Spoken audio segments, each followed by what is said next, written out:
அறிவாசான் நமக்கு தந்தை பெரியார் வழிகாட்டினார். குடி செய்வார்க்கில்லை பருவம், மடி செய்து மானம் கருத கெடுமினார். நமக்கு கொளுத்தும் வெயிலா அல்லது கொட்டும் மழையா அல்லது இடி இடிக்கதா அல்லது மிகப்பெரிய புயல் வீசுகிறதா, இதெல்லாம் ரெண்டாம் பட்சம்தான். கடமைதான் நமக்கு மிக முக்கியமானது என்று காட்டுவதுதான் நம்முடைய வேலை என்று சொல்லக்கூடிய அளவிற்கு இங்கே நீங்கள் இந்த தாய்மார்கள், சகோதரிகள், மகளிரணி தோழர்கள், அதே போல இந்த கொத்த கருத்துள்ள நண்பர்கள் எல்லோருக்கும் என்னுடைய வருக வருக என்று வரவேற்பு சொல்லிவிட்டு என்னுடைய உரையை நான் தொடங்குகிறேன். இந்த கோஷங்கள், இங்கே ஏற்பட்ட முழக்கங்கள் இருக்கிறது, அந்த முழக்கங்களே இந்த போராட்டத்தினுடைய நோக்கம் என்ன, ஏன் இந்த அறப்போராட்டத்தை நாங்கள் அறிவிக்க வேண்டும் என்பதை மிக தெளிவாக இங்கே அருமையாக எடுத்து நம்முடைய தோழர்கள் புகழேந்தி, சந்திரசேகரன், பேசிய நண்பர்கள், அரங்க பன்னீர்செல்வம், தண்டபாணி அவர்கள் மற்றும் நண்பர்கள் எல்லோரும் சொன்னார்கள். கழுத்து வெயிலாக இருக்கிற காரணத்தால் ஏராளமான தோழர்களை பேசுவதற்கு பதிலாக நம்முடைய முழக்கங்கள் மூலமாகவே நாம் ஒன்றுபட்டு இதை தெரிவித்துக்கோம். என்ன அவசியம்? தோழர்கள் ஏற்கனவே சொன்னார்கள். அதிலும் குறிப்பாக நம்முடைய புகழேந்தியவர்களும் பொதுச் செயலாளர் சந்திரசேகரன் அவர்களும் மைய கருத்துக்களை எடுத்து சொன்னார்கள்.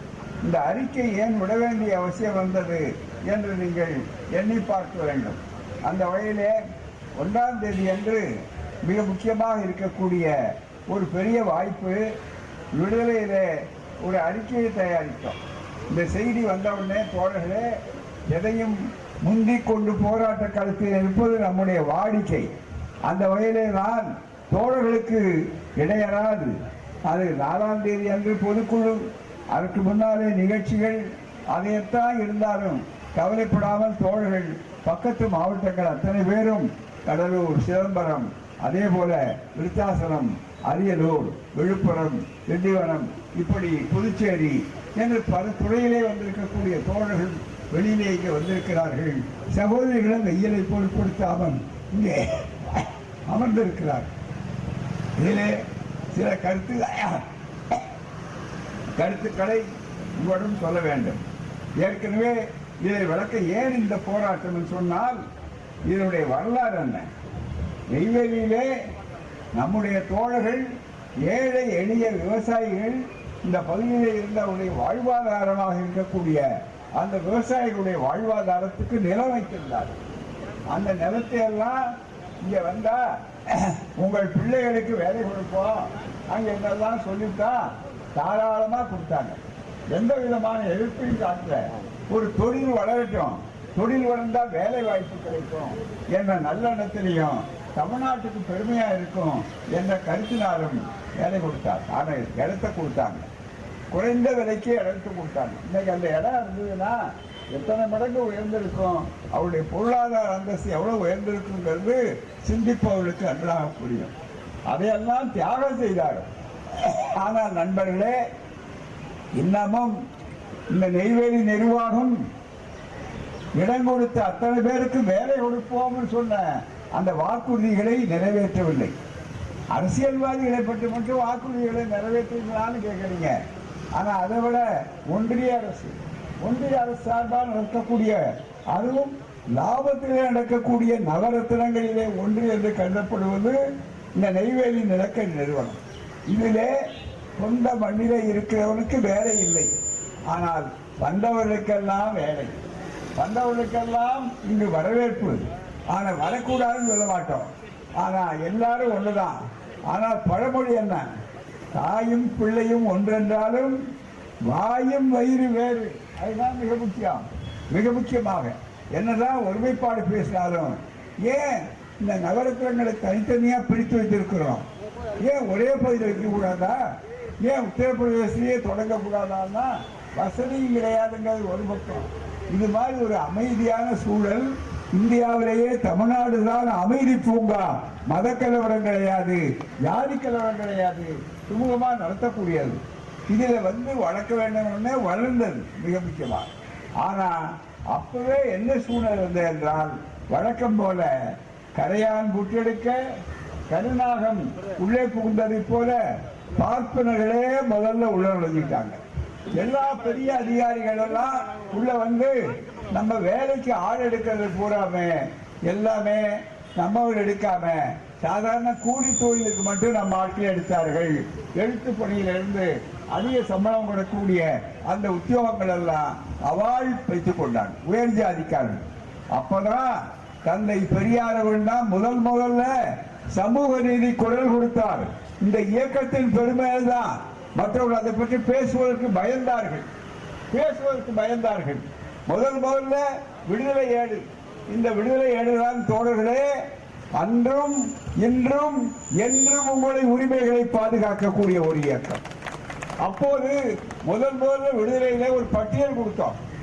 அது ஒரு கலக்கட்சி மிக முக்கியமா என்னன்னா நெய்வேலியா சொன்னார்கள் தோழர்கள், கூழூர் வேலியா அப்படின்னு போட்டு ஒவ்வொரு அதிகாரி கொள்ள சம்பளம் இது அத்தனை எடுத்து விடுதலை நான் தான் போட்டோம்.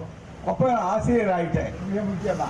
அப்பவே அவங்க தொழில் துப்புரவு, அதாவது அது மிகப்பெரிய அளவுக்கு ரகசிய பெரிய அளவுக்கெல்லாம் நுண்ணறிவாளர்களை வைத்து இன்டெலிஜென்ஸ் மூலமா தேடினாங்க. இது எப்படி உங்களுக்கு இந்த பட்டியல் கிடைச்சது அப்படின்னு நான் உடனே சொன்னேன், எப்படி கிடைச்சதுன்னு பார்க்காதீங்க, ஏன் இந்த நிலங்கிறது பரிகாரம் தேட ஆரம்பிச்சிங்க, கோர்ட்டுக்கு போறீங்களா, நாங்க தயாரா இருக்கோம் சந்திக்க என்னெல்லாம் சொன்ன பாடுதான் கொஞ்சம் கொஞ்சமா நிலம் அங்கே மாறியது. மிக முக்கியமா எத்தனையோ தோழர்கள் அதற்கு ஒத்துழைத்தார்கள். அப்புறம் வந்தா வளர்ந்தது, நம்ம பிள்ளைகள் வந்தாங்க, உடனே நல்ல மருத்துவமனை, நல்ல பள்ளிக்கூடம், இது எல்லாமே இப்ப நண்பர்கள் சொன்ன மாதிரி இந்த அற்புதமான பள்ளிக்கூடம் நெய்வேலி மருத்துவமனை இருக்குங்களே, நெய்வேலி நிர்வாகம் இருந்த போது நல்ல உயர்ந்த டாக்டர்கள் சிறந்தவர்களை எல்லாம் போட்டாங்க. இன்னைக்கு நான் கேள்விப்படுறவர்கள் சொல்லுகிறார்கள் இதுவும் தனியார் மயம், எல்லாமே தனியார் மயம் அவ்வளவுதான். அதாவது அந்த காங்கிரஸ் ஆரம்பித்து வைக்கிறது இல்லை, அது சின்ன அளவில் ஆரம்பிச்சது. எப்பவுமே ஓட்ட போட்டா சிறிய அளவில் தான் கொசு உள்ள போகிற ஓட்டம் வந்தா பிறகு யானையே உள்ள போகும். அதுதான் மிக முக்கியம். அப்படிப்பட்ட ஒரு சூழ்நிலையிலே இன்றைக்கு என்ன ஆயிற்று, புகழேந்தியவர்கள் சொன்னதை போல எல்லாமையும் அது RSS உடைய கொள்கை, பிஜேபியுடைய கொள்கை என்னவென்றால் அரசு துறையே இருக்கக்கூடாது. பப்ளிக் செக்டர் எல்லாமே பிரைவேட் செக்டரா இருக்கணும், எல்லாருமே மார்பாடிகள் வசம் இருக்கணும், எல்லாமே வடநாட்டு பெருமுதலாளிகளிடம் இருக்கணும். அந்த வகையிலே தான் இந்த ஆட்சி மோடி தலைமையில் இருக்கக்கூடிய ஆட்சி, RSS தலைமை, அதுக்கு முன்னால வாஜ்பாய் தலைமையில் இருக்கக்கூடிய ஆட்சி, அதிலிருந்து தான் நேரு அவர்கள் காங்கிரஸில் இருந்த சூழ்நிலையில் இருந்த போது கூட அவர்களெல்லாம் ஒரு அளவுக்கு இந்தியாவிலேயே முதல் முறையாக செங்கல்பட்டு மாநாடு நடத்திய சுயமரியாதை மாகாண மாநாடும் அதை ஒட்டி வரும்போது அத்தனை பொது நிறுவனங்களும் நடத்தக்கூடிய ரயில்வேக்களானாலும் மோட்டார் வழியாக இருந்தாலும் மக்கள் சொத்தாக இருக்க வேண்டும் என்று தீர்மானம் போட்ட தலைவர் தந்தை பெரியார், தீர்மானம் போட்ட இயக்கம் நம்முடைய இயக்கம். வரலாற்று ஆதாரங்கள் இருக்கின்றன. பிறகு அது படிப்படியாக செயலுக்கு வந்து நேரவர்கள் இருக்கும்போது அந்த பொதுத்துறை வளர ஆரம்பித்தது. ஆனால் அந்த வங்கிகள் உட்பட இந்திரா காந்தி காலத்திலே கூட நேஷனலைஸ் பண்ணப்பட்டது. ஆனால் அதிலே இன்றைக்கு தலைகீழாக மாற்றப்படுகிறது. இந்த பொது நிறுவனங்கள் எல்லாம் இப்போ முழுக்க பங்குகளை விற்பது என்று சொல்லி நெய்வேலியும் இன்னும் சில ஆண்டுகள் நாமெல்லாம் பௌரகுருசாமிகளாக இருந்தால் என்ன ஆகும் என்றால் இன்னும் சில ஆண்டுகள் அதானி இங்கே இருப்பார், அடானி இருப்பார், அம்பானி இருப்பார், டாடா இருப்பார், நம் மக்கள் இருக்க மாட்டார். தமிழ்நாடு அரசு வேடிக்கை பார்த்து கொண்டிருக்கிற அரசாக, ஒரு பொம்மை அரசாக இருங்கள், இல்லையானால் உங்களுக்கு நிதி கொடுக்க மாட்டோம்னு மிரட்டுவாங்க. ஆனா ஸ்டாலின் மாதிரி ஒரு முதலமைச்சர் இருந்தால் எதிர்த்து நிற்பாரு. ஆனா மற்றவர்கள் எதிர்த்து நிற்பாரா இல்லையா, அவங்க யோசியை கேட்டுட்டு இருக்கலாமா வேண்டாமா அப்படின்னு பார்க்கக்கூடிய நிலை இருக்கு. அதுதான் மிக முக்கியம். எப்படி இருந்தாலும் எங்களை மாதிரி இருக்கக்கூடிய உயிருக்கு துணிந்த வீரர்கள் இருக்கிறோம் இந்த உரிமைகளை காப்பாற்றுவதற்காக. என்ன அளவிற்கு நினைத்து பார்க்க வேண்டும். எல்லாம் பாத்தீங்கன்னா விமானமா யார்கிட்ட இருக்கு, டாடா கிட்ட. ஏர் இந்தியா கிடையாது. இந்தியாவிலே சின்ன நாடு சிங்கப்பூர், சின்ன நாடு குவைத்து, இங்க எல்லாம் போறாங்க. அவங்க எல்லாம் விமானம் நடத்துறாங்க தனியா. ஆனா இங்க பல காலம் நடத்திய ஏர் இந்தியா, அதே மாதிரி மற்றது மிகப்பெரிய அளவுக்கு இந்த விமானங்கள்லாம் யார்கிட்ட இருக்குன்னா அரசாங்கத்திட்ட கிடையாது. அதுக்கு மேல விமானம் டாடா கிட்ட, விமான நிலையம் அதானி கிட்ட, அதே மாதிரி மற்றது அம்மா துறைமுகங்கள் அதானி கிட்ட, மற்ற இடங்கள் அம்பானி கிட்ட. ஆகவே தனியார் துறை, அந்த தனியார் துறை என்று வரும்போது தான் இந்த நெய்வேலியிலே மிகப்பெரிய அளவுக்கு லாபம் தரக்கூடிய நவரத்தினம் நட்டால. ஏன் தனியாருக்கு வைக்கிறீங்கன்னா அதுக்கு முதல்ல சுலபமா ஒரு தயார் வைத்திருப்பார்கள். என்ன ஒரு ரெடிமேட் ஆன்சர். பாராளுமன்றத்தில் கேள்வி கேட்டா, நம்ம உறுப்பினர்கள் யாராவது கேள்வி கேட்டா உடனே என்ன சொல்லுவாங்கன்னா, அது பொதுத்துறை நட்டத்தில் நடக்குது, அது மக்கள் வரிப்பொருள் நட்டத்தில் பெற வேண்டியிருக்கு, ஏன் நட்டத்தில் நடக்குது, அதனால நாங்கள் கொடுத்துடுறோம். நம்ம ஆளுநர் கொஞ்சம் பேர் தலையாட்டுவான் புரியாம. மிக முக்கியமா பொதுத்துறை என்பது ஏன் நட்டத்தில் நடக்குது, நடத்த தெரியாத அதிகாரிகளை கொண்டு போய் போட்டிருக்கீங்க. அதனால இருக்கு நடத்தக்கூடிய உணர்வு உள்ளவர்களுக்கு, பொதுத்துறையை பற்றி நம்பக்கூடியவர்களுக்கு, நாட்டுடைமை தத்துவத்தை ஏற்கக்கூடியவர்களுக்கு அவரிடம் இந்த பொறுப்பு இருந்தா அது நட்டத்தில் நடக்காது. சரி, நட்டத்தில் நடக்கிறத கொடுக்குறான், அது ஒரு ஜஸ்டிபிகேஷன், நியாயப்படுத்துறான். ஏன் லாபத்தில் நடக்கிறது ஏன் விற்கிற அப்படின்னு கேட்டா சொல்றான், லாபத்தில் நடக்கும்போது வித்தாதான் வாங்குவாங்கறான். என்ன விசித்திரமான வேடிக்கை பாருங்க. நட்டத்தில் இருக்கிறோம்னா வாங்கணும், லாபத்தில் நடந்தா இது. ரொம்ப நாளைக்கு முன்னால தமிழ்நாட்டில் பாராளுமன்றத்தில் ஒரு பதில் இவங்க சொல்றது என்னன்னு கேட்டா, ஏன் அங்க பெரிய தமிழ்நாட்டில் பெரிய தொழிற்சாலைகள் இல்லைன்னா பெரிய அப்படின்னு நம்ம கேட்டோம். நம்ம ஆளு கேட்டா பெரிய ரயில்கள் இல்லை, எனவே பெரிய அளவுக்கு ரயில் வசதி இல்லை, ஆகவேதான் தொழிற்சாலை இல்லைன்னா. ஏன் ரயில் வசதி இல்லைன்னா, ஏராளமான தொழிற்சாலை வசதி இல்லை, அதனால ரயில் வசதி இல்லைன்னு. அதாவது எவ்வளவு முரண்பாடான, மக்களை முட்டாளாக்கக்கூடிய ஒரு வாதங்கள் நினைத்து பார்க்கிறோம். அது மாதிரி நண்பர்களே, இந்த நெய்வேலி சொன்னார். என்னையா அர்த்தம், நாம பாடுபட்டு நம்ம விவசாயிகள் நெற்றி பேர்கள் நடத்துறவங்க அவர்களெல்லாம் நடத்த கொடுத்துட்டு இன்னைக்கு பஞ்சைகளாய் பராரிகளாய் பிள்ளைகளை படிக்க வைத்திருக்கிறாங்க. திராவிட மாடல் அரசு வந்து எல்லாரையும் படிக்க வச்சாங்க. காமராஜர் காலத்தில் இதோ சிலையாக இருக்கிறாரு. இந்த காமராஜர் காலத்தில் குலத்தர்மத்தை ஒழித்து தந்தை பெரியார் வழியில நின்று எல்லாரும் படிச்ச உடனே இன்னைக்கு படித்தவர்களுக்கு வேலை இல்லை, சொந்த மண்ணில் இருக்கிறவர்களுக்கு வேலை இல்லை, அதுல கூட சொந்த மண்ணை எழுத்தை கொடுத்தவர்களுக்கு வேலை இல்லை. இந்த கொடுமையை கணிப்பதற்கு எங்களை தவிர, சில முற்போக்காளர்களை தவிர வேறு யார் இருக்கிறார்கள்? நீங்கள் நினைத்து பார்க்கணும். இந்த லட்சணத்துல நம்ம வரிப்பணத்துல நாம பாதுகாப்புல இருக்கோம். எந்த மண்ணில் இதுக்கு ஒரு ஆபத்து இருந்தா யார் நிற்கிறாங்க? நாளைக்கு வெடிச்சு ஆளுக்கு தங்கடம் ஏற்பட்டா மின்கலத்துல அந்த உயிர் போவது நம்முடைய ஆட்கள் உயிர். அப்படிப்பட்ட ஒரு சூழ்நிலையில இங்கு என்ன நடந்தது என்று சொல்லும் போதுதான் இந்த செய்திகளை கொஞ்சம் அணுகூர்ந்து நீங்கள் நினைத்து பார்க்க வேண்டும். இந்த அறிக்கைகள் ஏதோ நானும் போராட்டம் நடத்தணும், விளம்பரம் நாங்க என்ன ஓட்டு வாங்குற கட்சியா?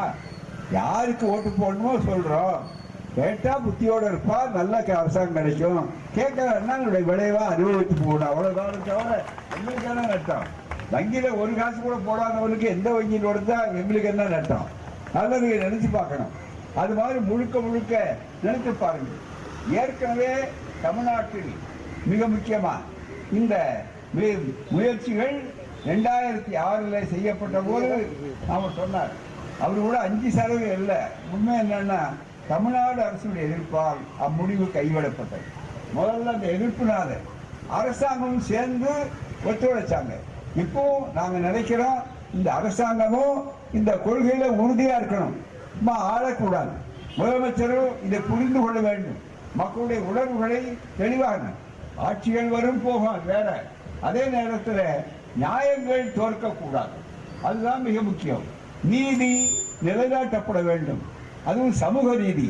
மக்களுடைய உரிமைகளுக்கு மக்கள் சொத்து, இந்த மக்கள் சொத்தை எடுத்து யாருக்கோ தனியாருக்கு தாரை வார்ப்பது என்பது என்ன நியாயம்?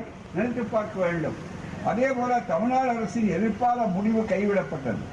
பின்னர் நண்பர்களே புரிந்து கொள்ளுங்கள், ஊடக நண்பர்கள் இங்கே இருக்கிறார்கள், மகிழ்ச்சி. அந்த வகையில் பின்னர் 2013 10% பங்குகளை விற்க முயற்சிக்கப்பட்ட போது, அப்போ 10% அதான் ஏமாத்துது. என்னன்னா ஒட்டகம் உள்ள நுழையிறது. முதல்ல ஒட்டகம் உள்ள நுழைஞ்சா என்ன அர்த்தம்? கூடாத டேரா போட்டவங்க கொஞ்ச நாள்ல வெளியே போயிடணும், ஒட்டகம் தான் உள்ள இருக்கும். அது மாதிரி மொத்தமா விட்டா பலத்த எதிர்ப்பு வரும், தமிழ்நாட்டில் புரட்சி வரும். ஆகவே செய்யக்கூடாது. அது போல கொஞ்சம் கொஞ்சமா, அதாவது சொல்லி சில பேர் என்ன பண்ணுவான், இந்த தன்னுடைய வயல்ல இருந்து அடுத்தபடியா எல்லைக்கல்ல மாத்துறதுன்னா ஒரே நாள்ல எல்லைக்கல்ல மாற்ற மாட்டான், கொஞ்சம் கொஞ்சமா நகர்த்துவான். அது மாதிரி இவர்கள் என்ன பண்ணாங்க, மிக முக்கியமா ஒரு 10 அளவிற்கு வருகிற போது இங்கே நடத்துகிறார்கள். முதல்ல தமிழ்நாடு அரசு கேட்டபோது 5 பங்குகளை விற்க முயற்சி பண்ணாங்க. உடனே நாங்கள் போராடினோம், தமிழக அரசு வாங்கணும் சொன்னோம். தமிழக அரசு முயற்சி செய்த போது அதில் 5 சென்ட் பங்குகளை எங்களுக்கு கொடுங்க என்று கேட்ட உடனே பல நிறுவனங்களுக்கு 6.44 பங்குகள் விற்பனை செய்யப்பட்டு விட்டதில் 3.56 பங்குகளை தமிழ்நாடு அரசே வாங்கியது. இந்த வரலாறு தெரிந்து கொள்ளணும். ஆதாரம் இல்லாமல் பேசக்கூடியவர்கள் அல்ல நாங்கள். இதை மக்கள், அதுவும் குறிப்பாக நெய்வேலி தோழர்களுக்கு, ஏன் பொதுவாக 10ஆம் வகுப்புல பங்கு விளைவிக்காதுன்னு நாளைக்கு சொல்லலை. மிக முக்கியமா நம்முடைய வரிப்பணத்திலே நாம நடக்கிறோம், நம்முடைய தோழர்கள் நிலம் கொடுத்தாங்க, இவ்வளவு நம்ம கேட்க எல்லா நியாயம் உண்டு. அந்த அடிப்படையிலே வருகிற போது நண்பர்களே, இங்கே என்ஜிஓக்கள் தாரை வார்த்து விட்டது. மிக முக்கியமாக அப்படி வருகிற போது தொடர்ச்சியாக இப்படி நடந்து கொண்ட போது தற்போது ஒன்றிய அரசிடமும் தமிழ்நாடு அரசிற்கும் சார்பில் சிப்காட், இதை கவனிங்க நல்ல, சிப்காட், டிட்கோ போன்ற நிறுவனம் இருக்கும் பங்குகள் போக நிப்பான் India, SBI life insurance, LIC உள்பட நிறுவனங்கள் மியூச்சுவல் ஃபண்டுக்காக வைத்துள்ளன. தனியார் வசமும் பங்குகள் இருக்கின்றன. இந்த நிலையில் மேலும் பங்குகளை ஒன்றிய அரசு விற்பது பொதுத்துறை நிறுவனத்தினை முற்றிலும் கைகழுவும் வேலையாகும். சராசரியாக ஆண்டுக்கு 1000 கோடி ரூபாய் லாபம் ஈட்டும் ஒரு நிறுவனம், சராசரியாக ஒரு ஆண்டுக்கு இந்த நிறுவனம் 1000 கோடி. ஆனால் தொழிலாளர்களை வைத்து அடிக்கிறது. எப்படின்னா ஒப்பந்த தொழிலாளர்கள், அவள் ஒப்பந்த தொழிலாளர்கள் காலங்காலமாக ஒப்பந்தம் வைப்பானா, டெம்பரரி பர்மனன்ட்னு உண்டு அரசாங்கத்தை கூட. உங்களுக்கு தெரியும், 10 year அப்பாயின்மெண்ட்னு சொல்லுவான் மிக முக்கியமாக. ஆனால் அது கூட ஒரு கால நிறுவனம் உண்டு. ஆனால் இதில் அதை பற்றி கவலைப்படாம பட்டநாமம் யாருக்கு போகுது அந்த லாபம் என்று சொன்னால் எங்கள் தொழிலாளர்களை, எங்கள் உழைப்பாளர்கள். இப்போ என்னாச்சு, அதுக்கும் வழக்கறிஞர் வந்துட்டான் பூராமே. நம்மால் இங்கே சொன்னா ஏயா ஹிந்தி படிக்கணும், ஏயா திணிக்கிற அப்படின்னு கேட்டா உடனே சொல்றது ஹிந்தி படிச்சா வேலை கிடைக்குங்க. ஹிந்தி படிச்சாங்க ஹிந்திக்காரனுக்கே வேலைக்கு இங்கே தான் வர்றான். அதுதான் ஹிந்திக்காரருக்கும் நமக்கு இங்கே தான் வேலை கொடுக்குறோம். நம்ம ஆளுகளுக்கு இன்னொரு வசதி, நிறைய படிக்க வச்சுட்டோம். நிறைய படிக்க உடனே படித்த தோழர்கள்லாம் இப்போ என்ன பண்ணியிருக்காங்க, இந்த படிப்புனால மனு தர்மத்தை கொன்றதுனால, மனு தர்மத்துக்கு ஏற்பாடு இல்லை, சமதர்மம் ஆட்சியினால வந்ததுனால நம்மால் படிச்சுட்டு இப்போ அமெரிக்காவுக்கும் ஆஸ்திரேலியாவுக்கும் அதே மாதிரி துபாய்க்கும் இன்ஜினியராக போயிட்டார். அதனால கட்டடம் கட்டுறதுக்கு ஆள் இல்லையா, சரி வடக்க வரட்டும் அப்படின்னு, அவரும் பரவாயில்ல அப்படின்னு பீகார் திராவிட வரட்டும் அப்படின்னு வரக்கூடிய அளவுக்கு அவரை கூப்பிட்டு வந்து வச்சாச்சு. அவங்களும் வசதியாக இங்கே இருக்காங்க. இந்த ஆட்சி தமிழ்நாடு ஆட்சி மாதிரி ஒரு பாதுகாப்பான ஆட்சி வடவர்களுக்கும் கிடையாது. அது ஏமாற்றி சொன்னார்கள், ஆட்சிக்கு கெட்ட பேர்களுக்காக அவளை அங்கே செய்கிறாங்க இங்கே செய்கிறாங்க.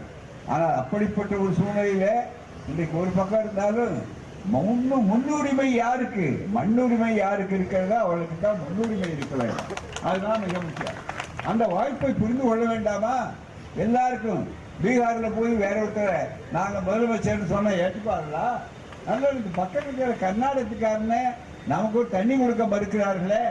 இந்த மின்சாரம் எல்லாருக்கும், நம்ம நெய்வேலியில் மின்சாரத்தை உற்பத்தி செய்யணும், அந்த கவர்ல இருந்து எல்லாருக்கும் கொடுக்கணும், உற்பத்தி செய்யறது நாம. ஆனால் நம்ம ஊரில் பார்த்தீங்கன்னா இருட்டில் உட்காந்துருக்கோம். என்ன லாபம்? அதாவது பட்ட லாபம் நமக்கு. ஏன் நமக்கு ஒரு காலத்தில் வந்தோம், இங்கே உற்பத்தி ஆகிறதுக்கு முன்னுரிமை தமிழ்நாட்டுக்கு தான் இருக்கணும் மின்சாரம். அதை விட்டுட்டு அதிகமான அளவுக்கு நமக்கு மின்சாரத்தை உற்பத்தி இன்னொருத்தர் கொடுத்துட்டு பட்டு சேலையை இரவல் கொடுத்தவன் மனக்கட்டையை தூக்கிட்டு பின்னால ஓடனான்னு தந்தை பெரியார் சொல்லுவார். அது மாதிரி மிக முக்கியமாக இருக்கக்கூடிய அந்த வாய்ப்புகள் தனியார் துறையில அவர்கள் தனியார் துறை என்று சொல்லி மிகப்பெரிய அளவுக்கு வந்திருக்கிறது. ஏன் தனியார் துறை? இப்ப பாருங்க, சிஎஸ்ஆர்னு ஒண்ணு பிரதமர் இருந்திருக்கார். பிரதமர் ஃபண்ட் என்று ஒன்று வைத்திருக்கிறார் போராம. அதுல பாத்தீங்கன்னா அந்த கார்பரேட் சோசியல் ரெஸ்பான்சிபிலிட்டி, அதுக்கு நன்கொடை. அந்த நன்கொடை எவ்வளவு கொடுத்தாங்கன்னு யாருக்கும் தெரியாது. இப்ப பாத்தீங்கன்னா தேர்தல் நிதி அதிகமாக யாருக்கு வந்திருக்கிறது? பிஜேபி அந்த அமைப்புக்கு வந்திருக்கிறது. ஆர்எஸ்எஸ் தான் நடத்துது போராம. அப்படி வரும்போது அதெல்லாம் இந்த தனியார் துறை. எனவே உங்களுக்கு புரியுதுங்களா? முதல்ல தனியார் துறையை ஊக்கப்படுத்தி அதை லாபம் அடிக்க சொல்லி அதுல ஒரு பக்கம் தேர்தல் நிதியாகவும் மற்ற நிதியாகவும் வாங்கி கொண்டா ரொம்ப சுலபமா இருக்கு. வெளியில பாத்தீங்கன்னா நாங்க ஊழலே பண்றதில்ல பாத்தீங்களா என்று சொல்றாங்க. ராமன் கோயில் ஊழல் என்ன பாடுபடுது உலகத்துல அப்படின்னு ராமனுக்கே சேர்ந்து ஸ்ரீராம ஜெயம் பாடினான். ராம் ராம்னா ஹரே ராம் அப்படின்னு அவர் நிற்கிறார். அப்படிப்பட்ட ஒரு சூழ்நிலையில இன்றைக்கு நம்முடைய நிலை என்ன? எனவேதான் நண்பர்களே, தமிழ்நாடு வேடிக்கை பார்க்காது. தமிழ்நாட்டு எல்லாம் இதே மாதிரி நவரத்னான்னு சொல்லக்கூடிய திருச்சி பிஹெச்எல், அந்த பிஹெச்எல்ல வரும்போதே அது முதல்ல காங்கிரஸ்ல இருந்த தலைவர்களே நிஜலிங்கப்பா கர்நாடகா வேணும்னு கேட்டார்.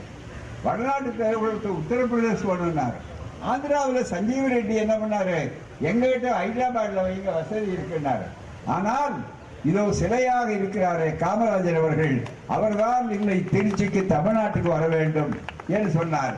அதனால இன்னைக்கு நம்ம பிள்ளைகளுக்கு அந்த வாய்ப்புகள் இருக்கிறது.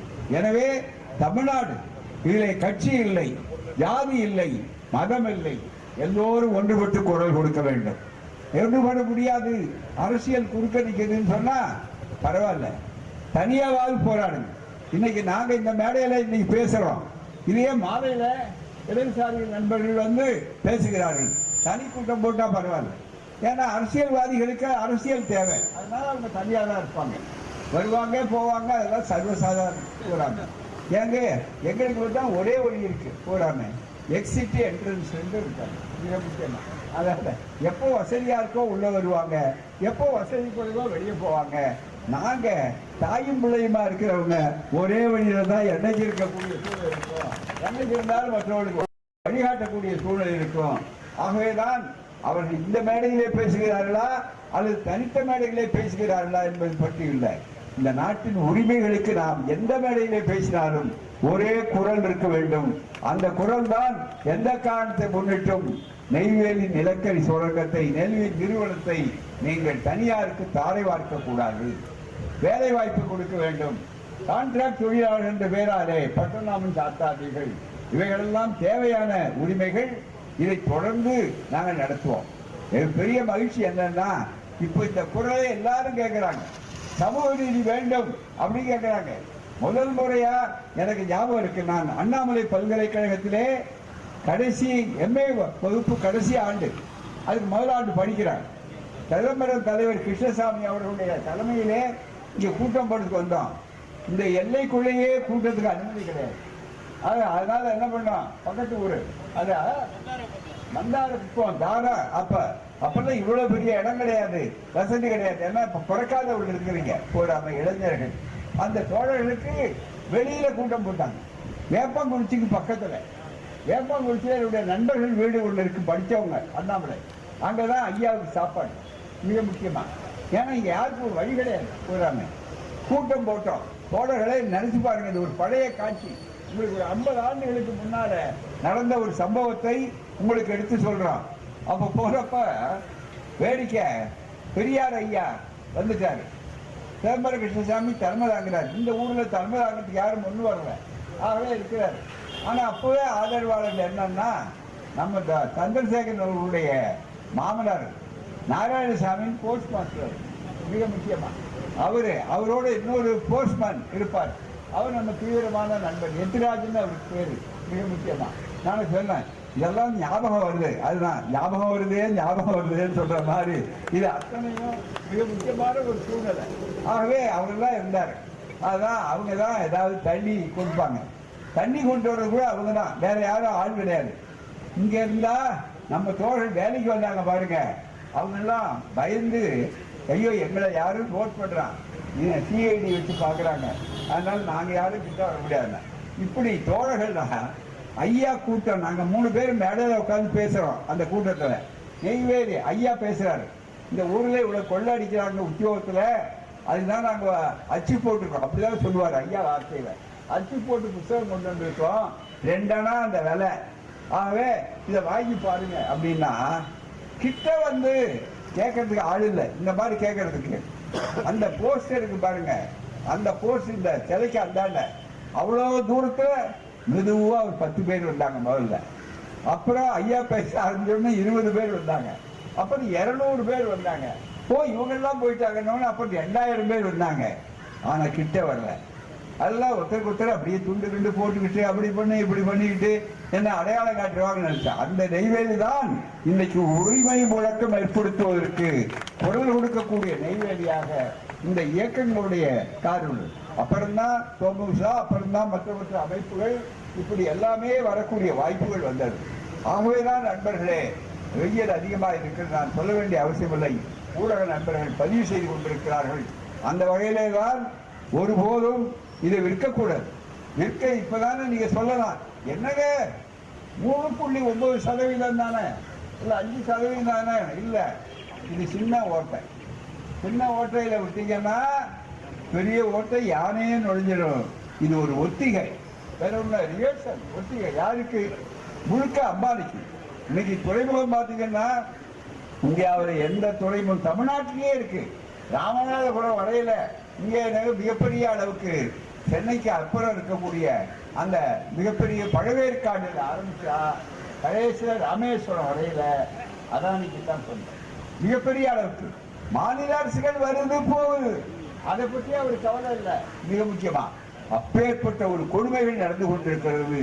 எனவே தான் இந்த எல்ஜிபின்னு ஒன்று ஆரம்பிச்சான். அந்த எல்ஜிபி லிபரலைசேஷன், அதே மாதிரி மிக முக்கியமா ஒண்ணு லிபரலைசேஷன், அதே மாதிரி அடுத்தது பிரைவேடைசேஷன் எல்பிஜி, இன்னொன்னு குளோபலைசேஷன் உலகமயம். இது பெரிய எல்பிஜின்னா நீங்க சிலிண்ட உருண்டுன்னு நினைக்காது. அந்த எல்பிஜி வந்தவுடைய விளைவு நமக்கு வந்தது. சரி, தனியார் மயம் அப்படின்னு சொல்லும் போது இன்னொன்று சொல்லி முடிக்கிறேன், நேரம் ஆகுது. சிலர் நினைக்கலாம் இது அவங்களுக்கு பொருளாதாரத்துல தானே லாபம், நமக்கு இல்லை. இல்லை, பொருளாதாரத்தை விட நமக்கு இன்னும் பெரிய ஆபத்து இருக்கு. என்னன்னா பொருளாதார நட்டம். பொருளாதாரம் தனிப்பட்ட முதலாளிக்கு போய் அவன் பணக்காரன் ஆகிறாங்கிறது மட்டுமல்ல, அதை விட அரசு துறை, பொதுத்துறை என்று சொன்னால் மண்டல் கமிஷனுக்காக நாம் போராடி, அதிலே டாக்டர் அம்பேத்கர் போராடி, மிக முக்கியமாக ஒடுக்கப்பட்ட சமுதாய மக்கள், எஸ்சி எஸ்டி, அதே மாதிரி ஓபிசி என்று சொல்லக்கூடியவர்கள், பிற்படுத்தப்பட்டவர்கள், எம்பிசி என்று சொல்லக்கூடிய மிகவும் பிற்படுத்தப்பட்டவர்கள் என்று சொல்லக்கூடிய காலங்காலமாக கல்வி மறுக்கப்பட்டு, பிறகு நம்முடைய திராவிட இயக்கத்தினாலே கல்வி கொடுக்கப்பட்டு பிறகு படித்து வந்திருக்கிறார்களே, அவளுக்கு வேலை வாய்ப்பெல்லாம் இடஒதுக்கீடு 69% இடஒதுக்கீடு என்று நாம் தமிழ்நாட்டில் தான் இருக்கு, இந்தியாவில் வேற யாரும் கிடையாது. அப்படிப்பட்ட அதே மாதிரி மத்திய அரசாங்கங்களுக்கு என்று சொன்னா 50% இடஒதுக்கீடு. அந்த இடஒதுக்கீட்டுல கூட மிக முக்கியமா அவங்க எப்படி கொடுத்தாங்கன்னா, முதல்ல மிக முக்கியமா தாழ்த்தப்பட்ட சமுதாயம் என்று சொல்லக்கூடிய எஸ்சிக்கு அவங்களுக்கு 2 பகுதியில எஸ்சிக்கு மிக முக்கியமா 15% மத்திய அரசாங்கத்தில். அதே மாதிரி எஸ்சி பழங்குடி மக்கள், எஸ்டி ஷெட்யூல்டு ட்ரைப், அந்த ஷெட்யூல்டு ட்ரைபுக்கு 7.5. ஆகவே 15 8 22, ரவுண்ட் பண்ணா 23. மண்டல் அவர்கள் போராடிய நேரத்திலே கூட 50க்கு கீழே போகக்கூடாது என்று உச்ச நீதிமன்றம் பார்ப்பவர்கள் தாவே எழுதிட்டாங்க. அரசியல் சட்டத்தை நிர்ணயம் கிடையாது. அதை பொறாது முதல்ல அதுவாவது கிடைக்கட்டும் என்று நாம் முயற்சி செய்த நேரத்தில் அவர் என்ன பண்ண 27% இருந்து அந்த 27% பிற்படுத்தப்பட்டவர்களுக்கு வந்து இந்த நிர்மலா இந்த 50% ஒடுக்கப்பட்ட சமுதாய மக்களுக்கு கிடைக்கும். பொதுத்துறை நிறுவனமாக இருக்கிற வரையும் தான். தனியார் துறையில் இடஒதுக்கீடு கிடையாது. ஆகவேதான் அடுத்த போராட்டம், நம்முடைய போராட்டம் தனியார் துறையிலும் இடஒதுக்கீடு தேவை என்ற போராட்டத்தை இந்த இயக்கம் முன்னிறுத்தும். ஏன்னா நாம் இந்த பக்கம் போனா அந்த பக்கம் வளர்ச்சி உண்டாக்குறாங்க. ஆகவேதான் நண்பர்களே, எனவேதான் இந்த தனியார் மயமாக்க கூடாது. அடுத்து இதிலே ஒரு வேண்டுகோள் என்னவென்றால், எல்லோருக்கும் வேலை கொடுக்க வேண்டும். நிலமெடுத்தவருக்கு தனியார் துறையை தடுக்க வேண்டும். அதே நேரத்தில் வளர்ந்திருக்கிற தனியார் துறை, வந்திருக்கிற தனியார் துறையிலும் இடஒதுக்கீடு தேவை. அதற்கென்று நாடு தழுவிய போராட்டத்தை, தமிழ்நாடு மட்டுமல்ல எல்லா இடங்களிலும் தழுவிய போராட்டத்தை நடத்துவோம். அதுதான் உண்மையான சமூக நீதி என்று கூறி வாய்ப்படுத்த உங்களுக்கு சொல்லி இப்போது நீண்ட முழக்கத்தோடு நாம் இந்த நிகழ்ச்சியை நிறைவு செய்ய வேண்டும். எங்கள் மண்ணின் வளத்தின் உறைவிடம், எங்கள் மண்ணின் வளத்தின் உறைவிடம், நெய்வேலி நிலக்கரி நிறுவனம், நெய்வேலி நிலக்கரி நிறுவனம் நாட்டு மக்கள் தந்த அர்ப்பணம், நாட்டு மக்கள் தந்த அர்ப்பணம், விட்டுத்தர மாட்டோம், விட்டுத்தர மாட்டோம், விட்டுத்தர மாட்டோம், விட்டுத்தர மாட்டோம், நெய்வேலி நிலக்கரி நிறுவனத்தை, நெய்வேலி நிலக்கரி நிறுவனத்தை விற்றுவிட ஒருபோதும் அரசுக்கு விட்டுத்தர மாட்டோம், விட்டுத்தர மாட்டோம். ஒன்றிய அரசு, ஒன்றிய அரசு, ஒன்றிய அரசு, ஒன்றிய அரசு நெய்வேலி நிலக்கரி நிறுவனத்தை, நெய்வேலி நிலக்கரி நிறுவனத்தை தனியார் மயமாக்காதே, தனியார் மயமாக்காதே. அனுமதியோம், அனுமதியோம், அனுமதியோம், அனுமதியோம். தனியாருக்கு பங்குகளை விற்பதை ஒருபோதும் அனுமதியோம், அனுமதியோம். லாபத்தில் இயங்கும் நிறுவனத்தின் பங்குகளை விற்பதா பகல் கொள்ளையா இல்லையா, நாட்டுக்கு சேர வேண்டிய மக்களுக்கு சேர வேண்டிய லாபத்தை தனியார் கார்ப்பரேட் முதலாளிகள் தின்பதா. பங்குகளை விற்பதென்றால் வழங்கிடு. NLC நிறுவனத்தில் பங்குகளை தமிழ்நாட்டு அரசுக்கு விற்றுவிடு. ஏர்போர்ட் எல்லாம் அதானிக்கு, ஏர் இந்தியா டாடாவுக்கு, பெட்ரோல் கொள்ளை அம்பானிக்கு, பட்டை நாமம் மக்களுக்கு, சுரங்கமெல்லாம் அதானிக்கு, சுடுகாடு மட்டும் மக்களுக்கு, துறைமுகமெல்லாம் அதானிக்கு, துப்புரவு வேலையெல்லாம் நம்மாளுக்கு, ரயில்வே நிலையங்கள் அதானிக்கு, சம்சா வியாபாரம் இளைஞர்களுக்கு, பகோடா வியாபாரம் மோடி சொன்ன பகோடா வியாபாரம் நம்மவுக்கு, டெலிவரி வேலை படித்தவனுக்கு, டெலிகாம் சந்தை அம்பானிக்கு, NLC-யும் தனியாருக்கா ஏற்க மாட்டோம். தனியார் மயத்தை ஏற்க மாட்டோம். தமிழ்நாடு அரசு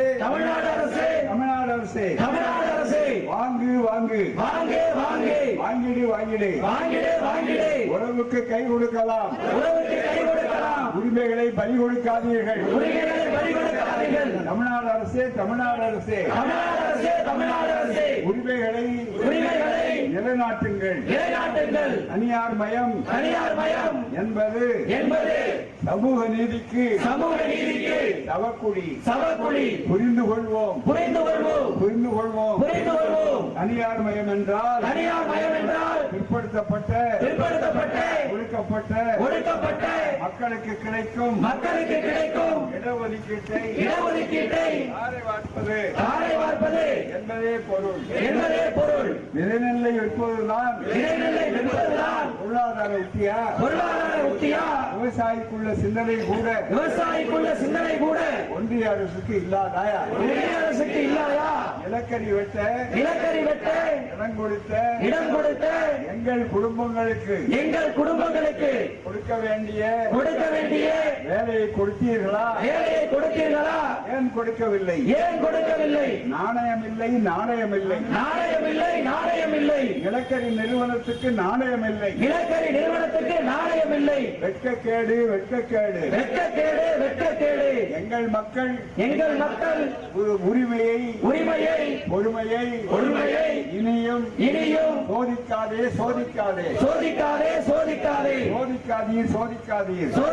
சோதிக்காதீர். பங்கு விலக்கலுக்கு ஒரு தனித்துறையா எப்போது ஆரம்பித்தது? எப்போது பிஜேபி வந்ததோ அன்றைக்கே ஆரம்பித்தது. எப்போது பார்ப்பன தலைமை ஏற்பட்டதோ அப்போதே உலகமயம் தாராளமயம் தனியார்மயம் எல்லாம் அவாள்மயம் என்ற நிலை ஏற்பட்டது. காப்போம் சமூக நீதி காப்போம். போராடுவோம் வெற்றி பெறுவோம். போராடுவோம் வெற்றி பெறுவோம். வெற்றி கிட்டும் வரை போராடுவோம்.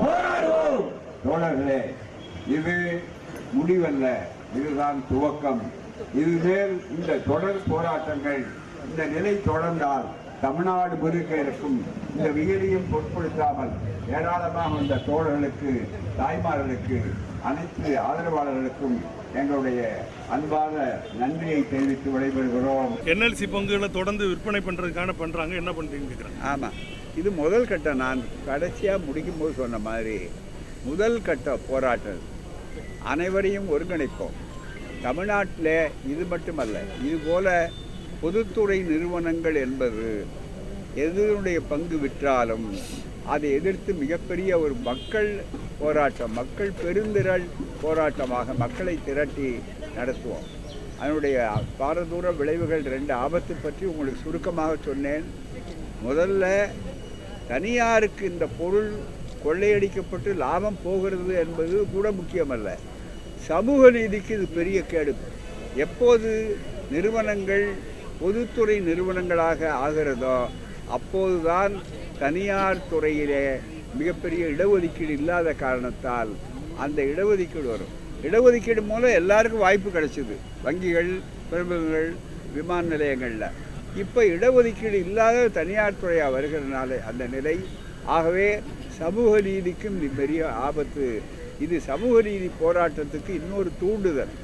ஆகவே அது 2வது பட்சம். 3வதாக இதில் வரும்போது மிக முக்கியமாக இது ஒரு போராட்டம், ஒரு கிளைத்து கொள்ள வேண்டிய ஒரு செய்தி.